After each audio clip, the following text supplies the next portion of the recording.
Imagina que estás en tu país, por ejemplo, en el Reino Unido, si eres de allí, y que poco a poco los pubs tradicionales británicos empiezan a ser comprados por familias españolas. Imagínate entrar en tu pub favorito, pedir una pinta de cerveza y ver que en el menú, junto al clásico fish and chips, aparece una tortilla de patatas o unas croquetas españolas. Imagina escuchar detrás de la barra a alguien con acento español diciéndote: "Hola guapo, ¿otra pinta como siempre?". ¿Cómo te sentirías? ¿Te parecería raro? ¿Te parecería interesante? ¿O te daría igual? ¿No te importaría? Mientras la cerveza siguiera estando fría y el ambiente fuera el de siempre. Te propongo que pienses en esa imagen porque algo muy parecido está ocurriendo en España. Pero en este caso, los protagonistas no son españoles que se van al extranjero, sino ciudadanos chinos que han decidido tomar el control, la propiedad de bares tradicionales españoles. Hoy vamos a hablar de ese fenómeno curioso y muy presente en muchas ciudades, los bares tradicionales españoles en manos chinas. Antes de empezar, te recuerdo como siempre que puedes leer la transcripción gratuita del episodio con la traducción al inglés y las tarjetas de vocabulario en la web SpanishLanguageCoach.com. Así podrás seguir el episodio, aprender palabras nuevas y mejorar tu comprensión. Y también puedes echar un ojo en esa misma web a mis cursos online de español y dejar tu email en la lista de espera para que te avise cuando se abran las inscripciones a nuevos estudiantes. Y ahora sí, vamos con el tema de hoy, que tiene que ver con algo muy típico de España, los bares. Pero atención, porque la palabra bar en español no significa lo mismo que en inglés. En inglés, un bar suele ser ese lugar para beber alcohol por la noche, a veces con música alta o ambiente de fiesta. Y en cambio, en España, un bar es un sitio donde puedes desayunar, tomar un café, comer un menú del día, ver el fútbol o simplemente charlar con amigos tomando una Coca-Cola a las 6 de la tarde. Es un espacio social muy importante en la vida cotidiana y de hecho España es el país con más bares por habitante del mundo. Hay bares por todas partes.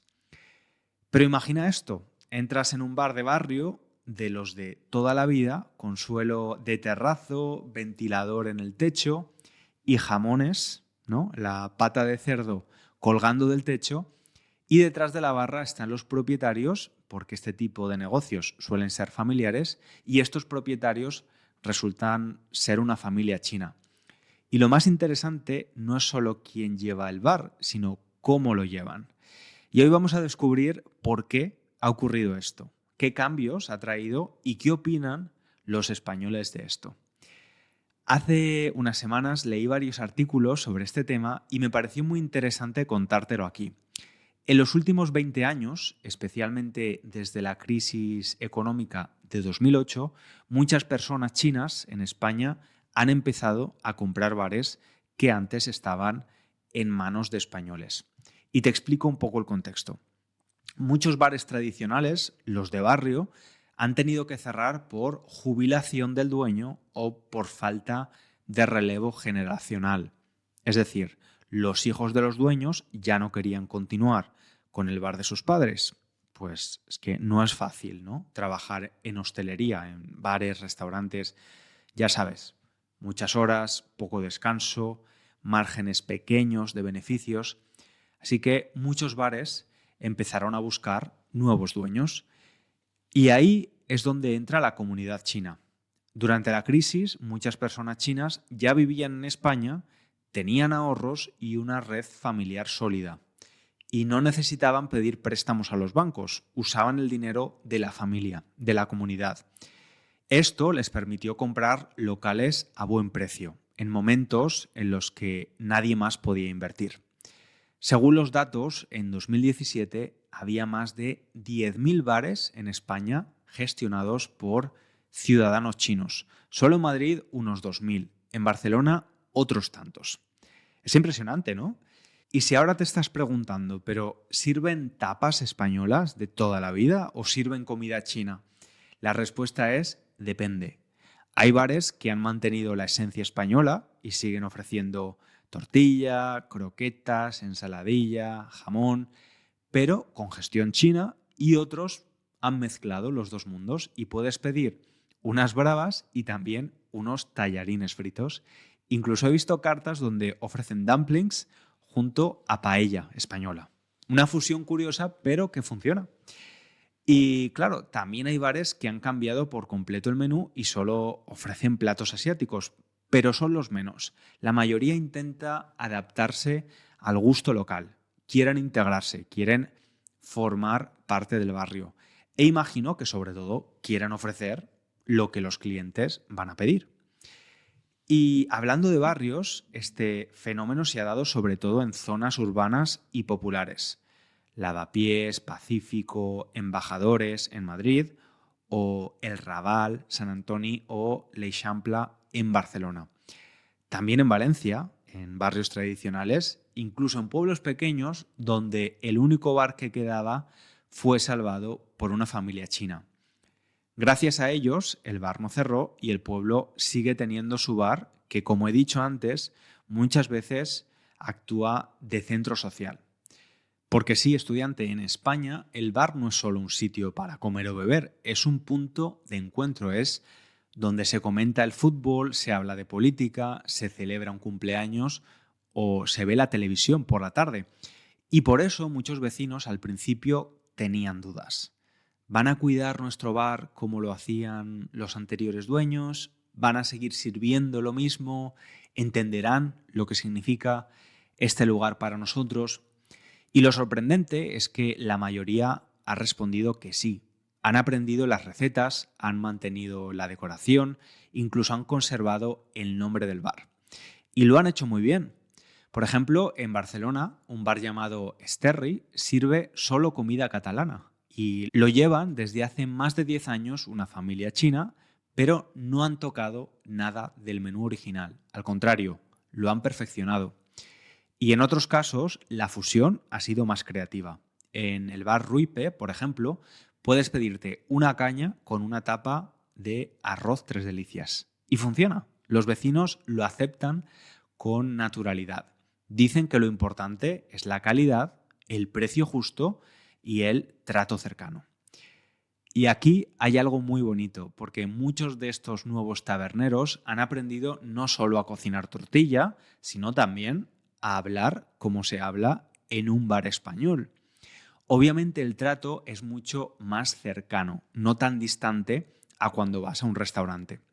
En un bar de barrio te conocen y no te preguntan ¿qué le gustaría tomar? Sino que se dicen frases del tipo ¿qué te pongo, cielo? O lo de siempre, ¿verdad?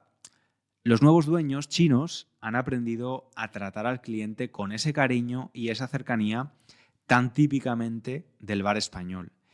Y hay otra práctica común en la que los dueños de estos establecimientos deciden adoptar nombres españoles para sus negocios o incluso para ellos mismos. Se cambian el nombre y dicen que se llaman Juan, Manolo o María en lugar de usar sus verdaderos nombres. Y a ver, como inmigrante que ha vivido en otro país, entiendo que a veces se busca facilitar la memorización del nombre por parte de la gente. Y yo mismo pronunciaba mi nombre en inglés la mayoría de las veces. No obstante, también creo que es importante recordar y reafirmar la propia identidad, tanto para uno mismo como para los demás. Esta elección de adoptar un nombre español, aunque práctica, a mí me genera sentimientos encontrados, la verdad. Pero bueno, que cada uno haga con su nombre lo que quiera. Yo recuerdo cuando vi por primera vez un bar tradicional de mi barrio, en Valencia, gestionado por una familia china.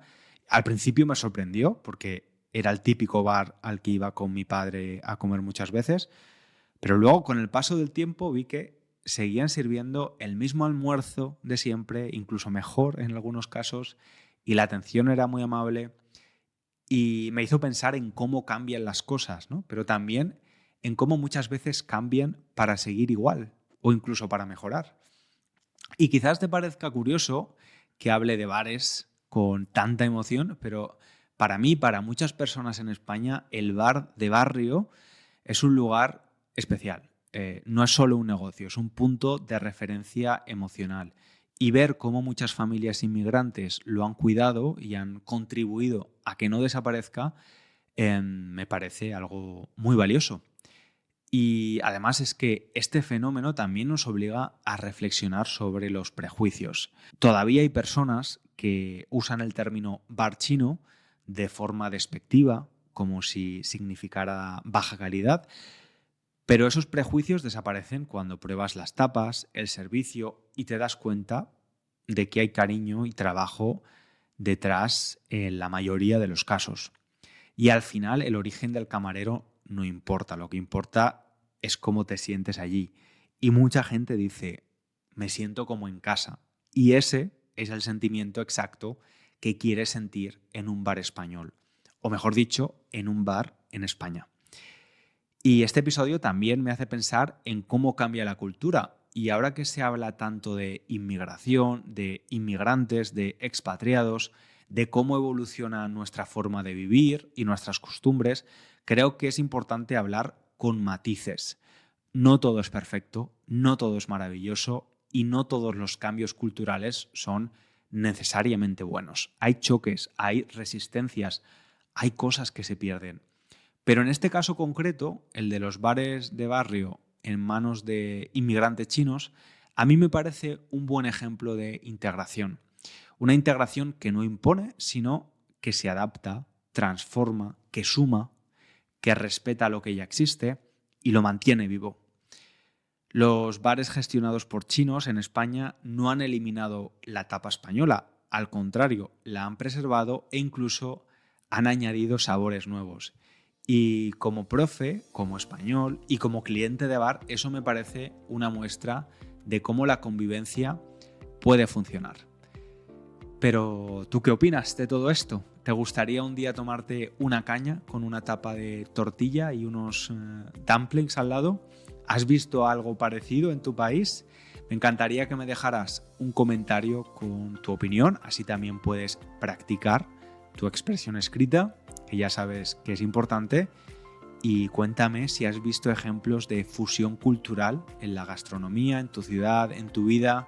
Yo te leo. Y si este episodio te ha parecido interesante, te agradecería muchísimo que te suscribas al podcast, que dejes una valoración con estrellitas en Spotify o Apple Podcast o que lo recomiendes a otros estudiantes de español. Eso me ayuda mucho a seguir creando contenido para ti. Un abrazo grande.